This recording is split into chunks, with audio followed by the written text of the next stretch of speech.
Dans cette deuxième vidéo, nous allons traiter la deuxième question de notre exercice, la question petit b. Donc je vais l'indiquer. La question petit b qui est une question pas facile, je trouve, qu'on aborde en seconde, parce que ça c'est vraiment un exercice type seconde, en lycée. Donc là, il faut montrer que f est croissante sur 3 plus l'infini, sachant que on vient de démontrer quelque chose dans notre exercice, on vient de démontrer dans la question petit a que f de x égale aussi x moins 3 le tout au carré plus 4. Tu sais, je vais te dire une chose, dans un exo de maths, c'est très très important, dès que tu viens de démontrer quelque chose dans une question précédente, il faut absolument encadrer le résultat, encadrer ce que tu viens de démontrer. Parce que ça va vraiment te servir, enfin c'est pas sûr à 100%, mais c'est très probable que ça te serve dans les questions qui suivent. Donc là, pour faire la question B, ce que je suis en train de te dire, c'est qu'on va probablement utiliser le résultat de la question A. Ça, il faut toujours que tu penses à ça, c'est très important à devoir surveiller. C'est ce qui peut te faire gagner des points très facilement.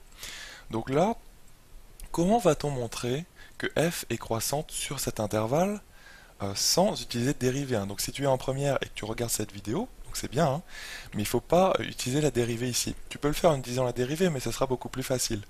Donc là, on va le faire sans dérivée. Donc si tu es en seconde, en fait ce qu'on va utiliser, c'est la définition de la croissance d'une fonction. Donc définition que tu as vue, je pense, en cours, et qui est la suivante, c'est que f est croissante, tu vois, je fais vraiment un rappel de cours ici en noir, f est croissante sur un intervalle donc que je vais noter de façon générale AB, eh bien, qu'est-ce que ça veut dire? Au niveau graphique, je pense que tu sais ce que ça veut dire. Une fonction croissante, c'est tout simplement une fonction dans la courbe monte, quand tu lis les choses de la gauche pour toi vers la droite, dans ce sens-là. D'accord? Dans le graphique. C'est donc une fonction dans la courbe monte. Mais au niveau du calcul, qu'est-ce que ça veut dire? Eh bien, ça veut dire que pour x1 et x2, deux nombres en fait, tu vois je les note x1, x2, bon souvent toi c'est noté dans ton cours A et B, ça dépend de comment tu as noté l'intervalle avant, mais c'est juste une question de notation. Dis-toi juste que x1 et x2 sont deux nombres, donc pour x1 et x2 appartenant à A et B, donc à AB pardon, l'intervalle AB, tel que donc x1 est inférieur à x2, eh bien qu'est-ce que ça veut dire une fonction croissante? Eh bien ça veut dire que f de x1 est inférieur ou égal à f de x2. Voilà, et ça, c'est une définition, je trouve, qui est pas facile à comprendre quand on est en seconde. Je répète un petit peu ce que ça veut dire. Quand tu prends deux nombres dans l'intervalle de définition, par exemple, ou dans l'intervalle sur lequel on étudie la fonction, deux nombres x1 qui sont dans AB, eh bien leur image à x1 et x2, c'est-à-dire f de x1 et f de x2, sont comme suit, c'est-à-dire que tu as f de x1 inférieur ou égal à x2. Bon, là, maintenant, je vais faire l'explication graphique. C'est-à-dire que si tu as une fonction qui est croissante, là je fais un petit repère orthonormé très rapide, donc y et x, l'origine, donc tu as une fonction qui monte. Bon, je fais une fonction qui monte, je la fais en rouge, voilà une fonction qui monte. Bon, on va faire l'intervalle AB, donc A ici, hop, et ici B. Voilà ton intervalle AB. Et maintenant, on va prendre deux nombres. Il faut que ce soit valable, cette inégalité, pour n'importe quel nombre dans AB. Donc là, on va prendre deux nombres au hasard dans AB. On va prendre x1 par exemple là, et x2, on va le prendre là. Maintenant, que peux-tu dire de f de x1 et f de x2? Il faut vraiment savoir ce que c'est déjà en mathématiques, que ces deux nombres f de x1 et f de x2. F de x1 et f de x2, je tiens bien à préciser, ce ne sont pas des fonctions. C'est pas la fonction f. La fonction f, c'est juste la fonction f. On la note f. Mais f de x1 et f de x2, ce sont deux nombres. Il faut bien distinguer en mathématiques un nombre et une fonction. Ce sont deux objets différents. Donc là, f de x1, c'est un nombre. C'est ce qu'on appelle aussi l'image de x1 par f. Et f de x2, c'est aussi un nombre. Et c'est l'image de x2 par f. Donc comment les trouver sur le graphique? Comment les placer? Et en fait, il suffit de monter sur la courbe de f. D'ailleurs, j'ai pas indiqué que c'est la courbe de f, mais ça, c'est la courbe de f, ce que j'ai dessiné en rouge. Et donc, comment placer f de x1 et f de x2? Je vais les faire en vert par exemple. Et bien en fait, tu pars de x1 pour placer f de x1 et tu descends sur la courbe verticalement. Et là, tu arrives à un point de la courbe et le y de ce point, c'est-à-dire la deuxième coordonnée de ce point, c'est f de x1. Donc tu vois bien que f de x1 et f de x2, ce sont des nombres qui sont sur l'axe des y. Ce sont des y en fait. Donc voilà pour f de x1. Et maintenant pour f de x2, eh bien je monte. Hop, j'arrive sur la courbe. Et maintenant, je reporte ce point vert horizontalement sur l'axe des y et j'arrive à f de x2. Voilà. Et qu'est-ce que tu constates sur les nombres f de x2 et f de x1? Bah, tu vois bien que f de x2, il est au-dessus de f de x1 sur l'axe des y. Donc ça veut dire que f de x2 c'est un nombre plus grand que f de x1.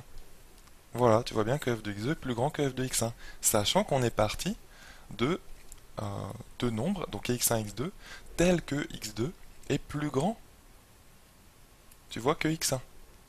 Ça marche? Et f de x2 hein, est supérieur, alors je vais le noter comme ça, à f de x1.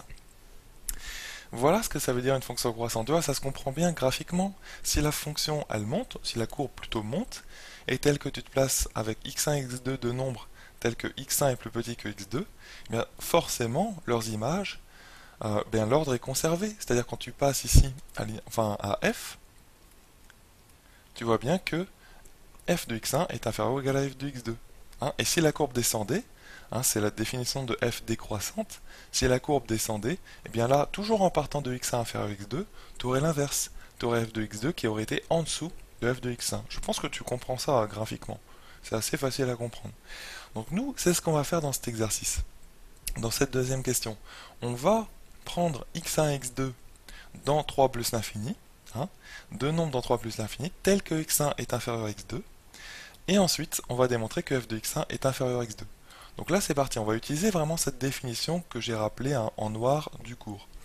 Donc, on prend soit x1, x2, donc appartenant à 3 plus infini,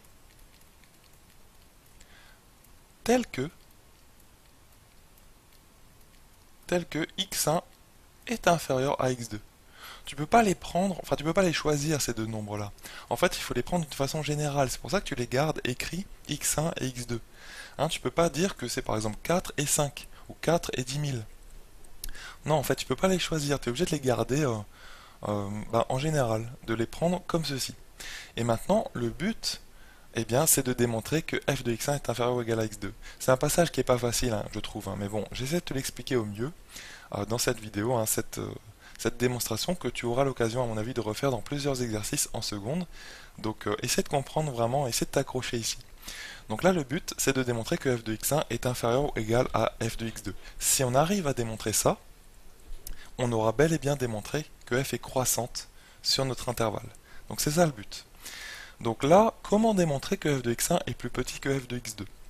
Il y a une technique en maths qui consiste à, pour démontrer qu'un nombre est plus petit qu'un autre, qui consiste à prendre le premier nombre, à lui soustraire le deuxième nombre, et à montrer que la différence est négative. C'est-à-dire en gros que si tu veux démontrer que A est inférieur ou égal à B, hein, je vais mettre un point d'interrogation, eh bien tu calcules A moins B, tu calcules ça, et tu montres à la fin, quand tu as trouvé le résultat de ça, eh bien que c'est un nombre qui est négatif. Parce que tu vois, si tu arrives à démontrer ça, bah, c'est la même chose que ce qu'il y a au-dessus. Hein, parce que si tu passes le moins b de l'autre côté, ça fait plus b, donc A inférieur ou égal à b. Donc en fait, démontrer ceci, c'est la même chose, c'est ça que je suis en train de te dire, que de démontrer cela, que de démontrer que la différence est négative. Et nous, c'est ce qu'on va faire.